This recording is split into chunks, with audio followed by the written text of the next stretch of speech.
Pakistani jets and Chinese jets are violating airspaces of neighbouring countries like nobody's business. Such is the brotherhood between these two countries. It's as if they're synchronizing the timing of their actions. First, China crosses the line by a big margin into Taiwan's airspace and claimed it did not do anything. And then Pakistan sends some drones and jets across to India. More on the deadly duo's latest provocations in this report. They call themselves the Iron Brothers, China and Pakistan. And they literally are brothers in arms when it comes to their tactics. Crossing the line, provoking a reaction, and then lecturing on peace and stability. Let's begin with Pakistan. It consistently violates the ceasefire across the line of control. And now Pakistan has taken to the air. In the wee hours of the morning of April 1st, the Indian Army detected a Pakistani drone flying close to the border in Punjab's Khemkaran sector. The Indian Air Force scrambled two Sukhoi 30 MKI fighter jets. Pakistan responded by sending two of its American-made F-16 jets, which soon turned back. Cut to China. And China is busy provoking tiny island nations in its neighborhood, both in the air and at sea. It has done the unthinkable in Taiwan. Two Chinese J-11 fighter jets crossed the border within the waters of the Taiwan Strait, known as the Median Line.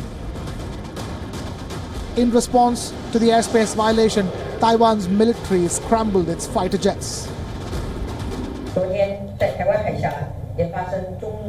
Yesterday, Chinese military provoked us by violating the tacit agreement by crossing the median line of the Taiwan Strait. They backed to the west side of the median line after warning by our Air Force. Such movements by China are not only unilaterally altering the status quo over the Taiwan Strait, but also an open provocation to regional security and stability. I hereby not only strongly protest, but also solemnly remind the Beijing authorities not to make such provocations on purpose, not to create problems, and not to attempt any alteration of the status quo over the Taiwan Strait. In recent years, China has ramped up the number of fighter jet and warship crossings near Taiwan or through the strait. China's foreign ministry dismissed the comments made by Taiwan, calling them nonsense. Beijing says that this isn't a diplomatic issue. In response to this issue, the local leader of Taiwan made a statement and posted on Twitter. What she said was nonsense and her wild words were very infuriating. But this is not a diplomatic matter. Remember, China and Taiwan have been separately governed since the end of a civil war in the year 1949. But Beijing views Taiwan as a part of its own territory. Not just Taiwan, the Philippines too has raised an alarm against China. Manila filed a diplomatic protest over the presence of more than 200 Chinese boats near an island occupied by the Philippines. The Titu Island, located in the disputed South China Sea, also known as Pagasa Island in the Philippines. Philippines presidential spokesperson Salvador Panelo said that Manila has several questions for Beijing. Panelo said, and I quote, "Anything that concerns the security of the Philippines will always be a concern. I understand we have already issued a diplomatic protest per the Western Command," unquote.